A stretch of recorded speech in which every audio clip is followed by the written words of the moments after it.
Speaking over 20 years later, on the 11th of May 1532, Henry sent a message to the members of the Reformation Parliament, and it read, "I thought that the clergy of my realm had been my subjects wholly, but now I have well perceived that they be but half my subjects, yea, and scarce my subjects, for all the prelates, at their consecration, make an oath to the Pope, clean contrary to the oath that they make to me, so that they seem to be his subjects, and not mine." The Cardinal had been the de facto ruler of England for almost 2 decades. As a clergyman, at his ordination in 1498, he made an oath, as Henry correctly stated, to the Pope, clean contrary to the oath that he made to the King, so that he seemed to be his, that is to say, the Pope's subject, and not the English sovereigns.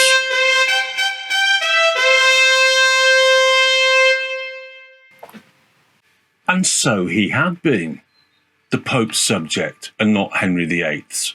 Wolsey was a man of the Papacy, that is to say, the papal office, and loyal to the Pope of the day. But he became more than that. Wolsey, in all he did, was driven by an insatiable ambition to become Pope himself, and so the most powerful man in Christendom. The Cardinal and Queen Catherine of Aragon became the most bitter enemies, and she came to loathe the man. However, in the second decade of the 16th century, she was his ticket to the top, or so he thought. After all, her father was King of Spain, her husband bore the title King of England, and her nephew was the presumed heir to the Holy Roman Empire. What better friend could a wannabe pope wish for? So the manipulative Wolsey cozied up to the powerful Habsburgs.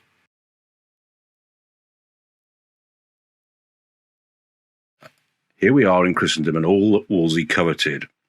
In 1511, Pope Julius, threatened by French influence in the north of the Italian peninsula, formed a Holy League.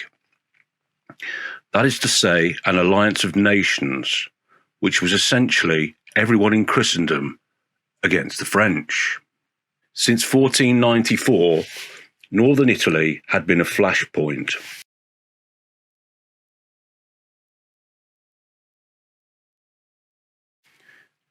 And the Italian wars, as the conflict, or indeed conflicts, are usually known, continued on and off until 1559. Although at some point or another most states in Christendom were drawn into the hostilities, the power struggle was principally between the Habsburgs of the Empire and the Valois of the Kingdom of France.